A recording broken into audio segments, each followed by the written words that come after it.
Sometimes people do strange things because they think it's God's will for their life. This is, of course, easiest for us to see and feel if we look at people who come from believing communities other than our own. So if you're a Christian, maybe you've had a friend or a neighbor or a family member who was Muslim, and it was confusing to you that they wear certain clothes on certain days at certain times, and that they pray 5 times a day at particular times on a particular carpet, looking in a certain direction, and this just seems sort of strange to you.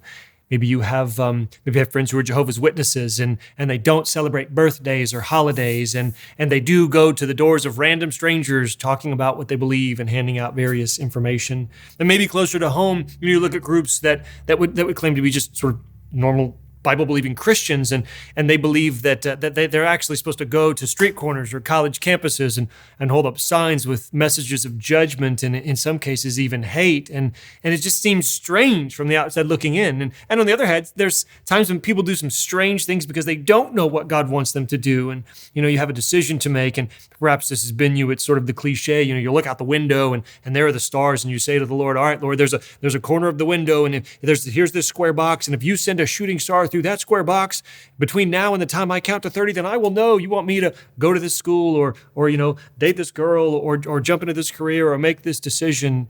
And it's easy to kind of be weirded out or to poke fun at some of the things that people do because they think it's God's will, or some of the things that people do because they don't know God's will. But we've all found ourselves wrestling with the question, what is His will for my life? Like, God, what do you want me to do with my life? What do you want me to do with my years, with my months, with my weeks, with my days, with these moments that make up one after another, make up my existence? What would you have me do? And today we're going to be looking at a story in this session found in 1 Samuel 14. And honestly, it's a story that anybody can appreciate. It's about one man taking on a multitude, one courageous warrior who refused to stay still. It's about dangerous faith and unswerving courage and all the things that we want to be when we're playing exciting adventure games as children. And I suppose before we get too excited, we need to set the context a little bit. Once again, surprise, surprise, Israel is in a crisis, lacking the things that she needs. At the beginning of chapter 14, she's lacking numbers. She had begun with, not too long ago, a few thousand troops, and yet at the onset of this text, there's 600 people. She's lacking courage. The text describes them as shaking with fear. She's lacking weapons. The Israelites actually only had 2 swords in the entire army, and the whole nation is trembling, hiding in the hills and the mountains. And to be honest, it's all Jonathan's fault. Like, not once, but twice, he just goes and picks fights with the Philistines. We read about this in chapter 13. Everything's fine, and then he just sort of decides, I'm going to go up and I'm going to start an issue. It says in chapter 13:3, Jonathan attacked the Philistine outpost in Geba, and the Philistines heard about it. Then Saul had the trumpet blown throughout the land and said, let the Hebrews hear. So all Israel heard the news. Saul has attacked the Philistine outpost, and now Israel has become obnoxious to the Philistines. And so you have this tension that's a result of Jonathan's action. And again, all these people are in dire straits, and yet by the end of the story, as you'll see, he kind of becomes the hero. Anyway, let's read the text. It's one of my favorite from this book of 1 Samuel, beginning in, I'm going to back up a little bit and begin in that last verse of 13. It kind of is part of this story. So 13:23 and on through some portions of 14. It says, now a detachment of Philistines had gone out to the pass at Michmash. One day, Jonathan, son of Saul, said to his young armor-bearer, come on, let's go over to the Philistine outpost on the other side. But he didn't tell his father. This is the son of Saul the king. Verse 2, Saul was staying on the outskirts of Gibeah underneath a pomegranate tree in Migron. With him were about 600 men, among whom was Ahijah, who was wearing an ephod. He was a son of Ichabod's brother Ahitub, son of Phinehas, the son of Eli, the Lord's priest in Shiloh. No one was aware that Jonathan had left. Now, on each side of the pass that Jonathan intended to cross to reach the Philistine outpost was a cliff. One was called Bozez and the other Seneh. One cliff stood to the north toward Michmash and the other to the south toward Geba. And Jonathan said to his young armor-bearer, come, let us go over to the outpost of these uncircumcised men. Perhaps the Lord will act in our behalf, he says. Nothing can hinder the Lord from saving, whether by many or by few. Do all that you have in mind, his armor-bearer said. Go ahead, I'm with you heart and soul.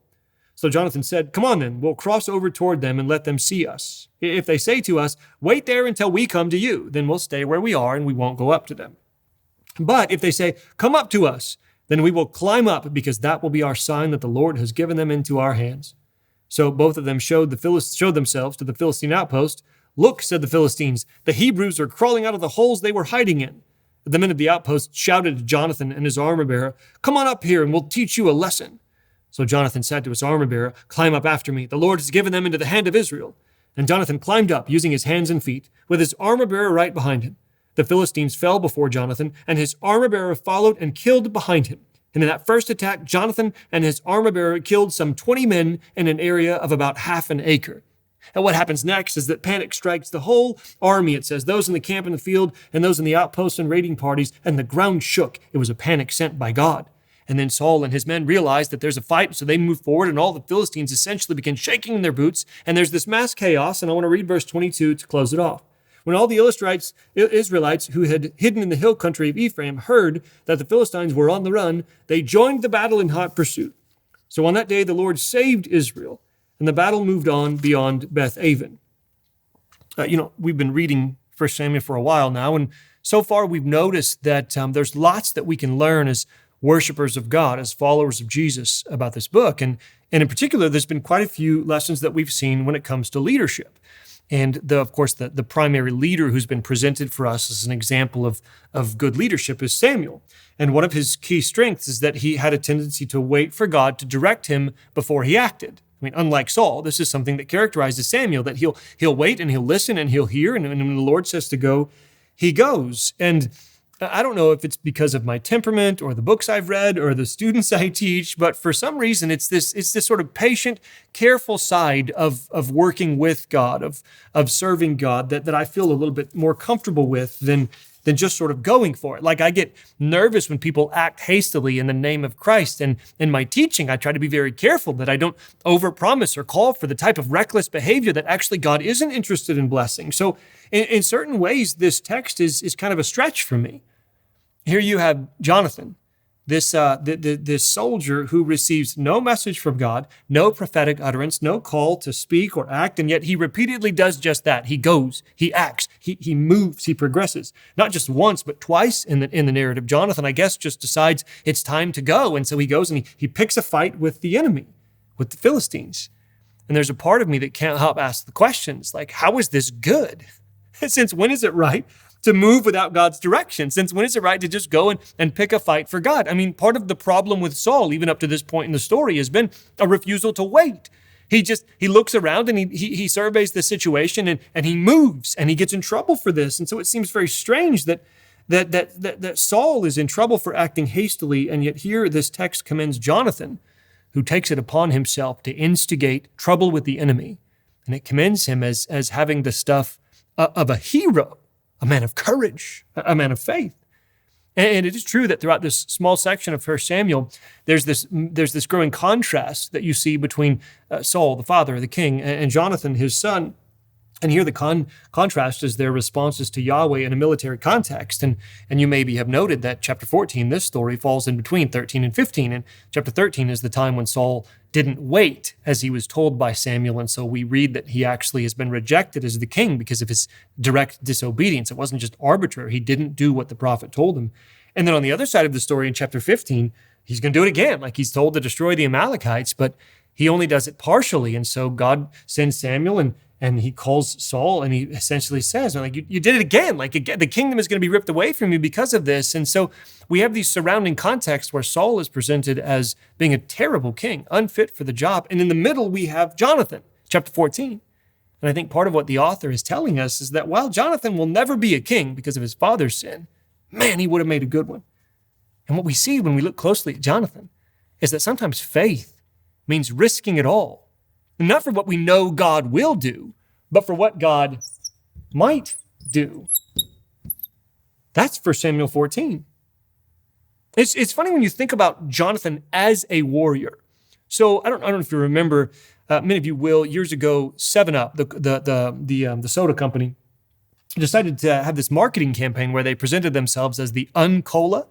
And it was designed to set them apart from, Pepsi and Coke and some of those different companies. And so it was the Uncola, and it was presented as this refreshing alternative. And I know this is super cheesy, but my mind can't help but go there. Whenever I look at this story and I notice, again, when I think about Jonathan as a warrior, he almost seems more like the unwarrior than the actual warrior. I mean, his mission and his approach are characterized by a number of uns. For instance, first of all, he is unauthorized for the attack. Sure, he's a soldier. He's even the king's son, but he's not authorized as being not the king to just sort of move. And I think he kind of knows this, so he actually moves in secret. It says in verse 1, he doesn't tell his father. It says in verse 3, nobody knew that they left, and so he acts without the king's knowledge or approval. It's the king's responsibility to lead the people in the battle. And Jonathan did not have the proper authority to do what he did in this particular case. And to make matters worse is he was unprepared for this particular battle. From a military standpoint, he wasn't ready. And you note actually that the narrator in the context of this tells us that Saul is stationed at this particular location, and he's got all these men with him. And it's not a lot, it's 600. I mean, it's not very impressive numbers, but it is twice the number of Gideon. At any rate, Saul is presented as the one who is positioned with having what is needed to act. And even though the odds were bad for him, they're much better than for Jonathan, like 2 on 20 with one sword. And of course, even now, we begin to recognize that we live in a world and have become people who place a high value on having it together. Like we plan diligently so that we could be ready for whatever situations come. And yet we recognize that Jonathan, for his part, was fairly unprepared. And then you have the battle itself. I mean, it's one of the most unstrategic things that we see when it comes to, again, just military strategy. It's kind of a terrible idea. So get the geography of the land. You have these 2 cliffs, and then there's this pass, and Jonathan and his armor bearer are down here, and you have the Philistines up here. They literally have the high ground. We've seen Star Wars. You want the high ground, and so Jonathan says, hey, let's walk out here so they can see us. And again, they could literally throw a spear at you, and then what are you gonna do? Run? I mean, that's your only option. And he says, if they say let's come down, then we'll wait. We don't know what's going on. But if they say we should come up, then that's how we'll know that the Lord has delivered us. Again, a terrible strategy. Like, what you don't want to do is to crawl up the side of a cliff where these people who have lots of weapons are actually there and they're ready to take you out. So his plan defies logic. He gives up the element of surprise and he essentially puts himself in a situation that is, from a human standpoint, nothing short of absurd. I mean, it's just not the type of fight that you want to fight. And then to make matters even worse, this is the icing on the cake. It's not, again, like Jonathan knew for a fact from the start that this was going to succeed. He presents himself as somewhat uncertain when they set out on this mission. I think verse 6 is the one that, if you're an underliner, that you probably ought to note in your Bible, where Jonathan says in this text, perhaps the Lord will act on our behalf, for nothing can hinder the Lord from saving, whether by many or by few. That second half of that statement is pretty encouraging, but the first half is terrifying. Like, what in the world? Perhaps the Lord will act on our behalf? That's a big word. And to think that Jonathan didn't even know what was going to happen, again, it almost seems crazy. And yet he who was unauthorized, unprepared, unstrategic, uncertain, unqualified, unready, unsafe, and unsure turned out to be unafraid, undaunted, and in this particular case, unbeatable. He knew that his plan was so crazy that the only hope of success was indeed that the Lord would deliver them into our hands, verse 10. And I cannot help but wonder if we maybe have removed both sets of uns from our lives. We work hard to be properly authorized and prepared and strategic and certain of success. And yet I wonder if this may have something to do with the fact that we sometimes find ourselves not unflinching, undeterred, unafraid. And the one facet of Jonathan's reckless courage that I'd like to key in on is this idea of uncertainty. I do think that is highlighted by this word perhaps in the text. I don't know if you're like me, but my approach to life generally is I'm going to plan and think and calculate in such a way that I know what's coming and I know how to handle it. Like, that's my preferred way to approach life. I want to ensure the likelihood of success by being certain of the things that I'm engaging in. And yet you don't see that, right? You don't see that in this context. Sometimes we find ourselves paralyzed when we're in a position like Jonathan. Like, what does God want me to do? It's not clear to me. And again, you think about the various categories that are typical: ministries, relationships, career opportunities, decisions to make financially. What am I going to do with my future? And at some point, we all come to this place of not knowing. And so we ask, God, what is your will for my life? What is it that you want me to do? And again, the Jonathan approach to life is to not concern yourself with the question, well, what does God want me to do? But it's instead to concern yourself with the question, well, what is God doing and how can I jump in? What does God want and how can I contribute? That seems to be what's going on here. Jonathan has this confidence in the character of God, so much so that he's willing to risk it all for what God might do, showing an extraordinary lack of concern for his own personal success or well-being. Reminds me of Daniel's friends, Shadrach, Meshach, and Abednego. You can throw us in the fire and our God's able to deliver us. But even if he doesn't, by the way, we're not going to worship you. Though I may be unsure, though I may not fully understand, I won't bow down a knee to an idol, and I will continue to trust in God, whether that means life or death or abundance or poverty or success or failure.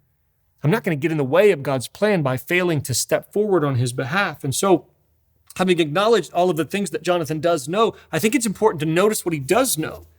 Because while he may have been bold and even crazy, he certainly wasn't dumb.